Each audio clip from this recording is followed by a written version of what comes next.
audio jungle.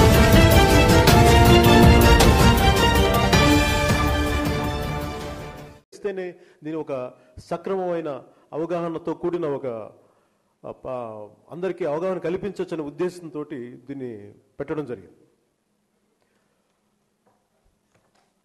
దీనికి సంబంధించి ఒక 11 అంశాలను ముఖ్యంగా జాయింట్ ఫ్యాక్ట్ ఫైండింగ్ కమిటీ గుర్తించారు. వచ్చినాయి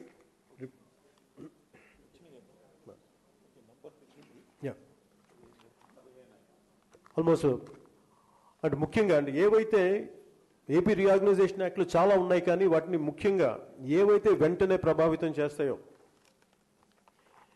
ఏవైతే ప్రజలకి వెంటనే ఉపయోగపడతాయో వీటన్నిటిని గుర్తించి తీసుకురావడం జరిగింది.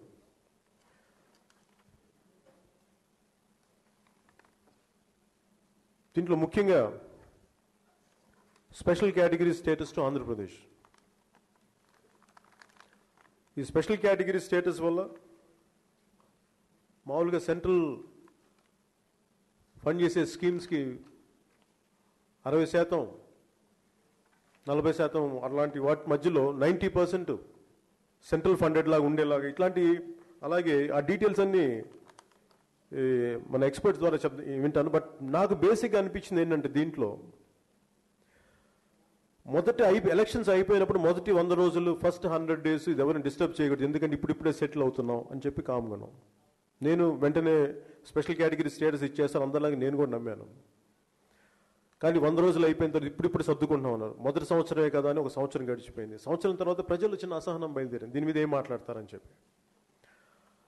అది ఒక స్థాయికి రీచ్ అయినప్పుడు 16లో ఇప్పుడు నేను తిరుపతిలో ఏం చెప్పానంటే, అసలు స్పెషల్ కేటగిరీ స్టేటస్ అనేదాన్ని మీరు కావాలని నిర్లక్ష్యం చేస్తున్నారా, అసలు ఇస్తారా, అసలు ఇచ్చే ఉద్దేశం ఉందా లేదా అన్న ప్రశ్న నేను తిరుపతిలో నేను వేసినప్పుడు ఆ రోజు రాత్రికి రాత్రి మరి ఏదో వెంటనే మేము ఒక స్పెషల్ ప్యాకేజ్ లాంటిది అనౌన్స్ చేస్తామని చెప్పి ఏదో మాట్లాడారు. అది కొద్ది రోజులు అయిన తర్వాత దాని మీద కూడా ఇంకా స్పష్టత రానప్పుడు నేను కాకినాడలో సభ పెట్టినప్పుడు ఈ స్పెషల్ కేటగిరీ స్టేటస్ గురించి ప్రజల్లో ఉన్నదాన్ని నేను అడ్రస్ చేయడానికి వెళ్తున్నప్పుడు ఆ రోజున హడావిడిగా ఆ రోజు కూర్చొని అర్ధరాత్రి 12 గంటలకి కొంపలు మునిగిపోయినట్టుగా స్పెషల్ ప్యాకేజ్ ఒకటి అనౌన్స్ చేశారు. ఆ స్పెషల్ ప్యాకేజ్ని అంటే మనకి ఎలా ఉంటుందంటే కొండంత ఆశ చూపించి ఆల్మోస్ట్ చంద్రుడిని తీసుకొస్తామని చెప్పి కొండంత ఆశ చూపించి నేను ఆ రోజు అందరూ ఏంటంటే అక్కడ సామెత ఏదో మా పిల్లలు ఎవరు మాట్లాడుతుంటే అనిపించింది, ఈ స్పెషల్ ప్యాకేజ్ ఏం లేదంటే చేతికి 2 పాచిపోయిన లడ్డూలు ఇచ్చారని చెప్పి అలా అనుకున్నప్పుడు ఆ రోజున తెలుగుదేశం ప్రభుత్వం ఉన్న మాటలు ఏంటంటే, అవి పాచిపోయిన లడ్డులైనా మేము తీసుకుంటాం, మాకు చాలా ఇష్టం అవి, ఎందుకంటే ప్రజలకి చాలా అత్యవసరమైన పాచిపోయిన లడ్డూలను తీసుకొని. ఈ రోజున కన్ఫ్యూజన్ ఏంటంటే అదే పాచిపోయిన లడ్డూలు కూడా ఇంకా సరిగ్గా రాలేదు,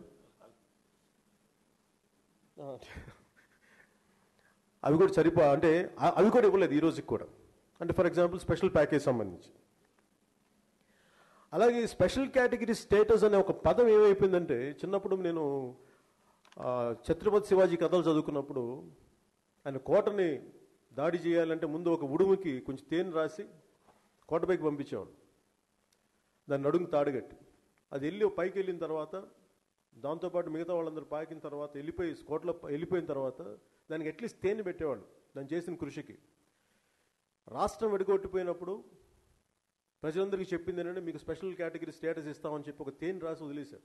సరే ఇస్తారు, కింద పడ్డారు మీద ఇస్తారేమని చెప్పి ఆశతోటి ఓట్లేశారు. అలాగే నాలాంటి వాటితో సహా 5 సంవత్సరాలు 15 సంవత్సరాలని చెప్పి మళ్ళీ ఇంకోసారి తేనె రాసి మళ్ళీ ఈసారి ఓట్లు తీసుకొని ప్రభుత్వంలో ఉన్నారు, ఎంపీలు అయ్యారు, ఎమ్మెల్యేలు అయ్యారు, ప్రభుత్వాలను స్థాపించారు. ఏంటండి వీడియో నచ్చిందా? అయితే ఓ లైక్ వేసుకోండి, లేదంటే ఓ కామెంట్ చేయండి. ఎప్పటికప్పుడు మా వీడియోస్ చూడాలంటే సబ్స్క్రైబ్ చేసుకోండి.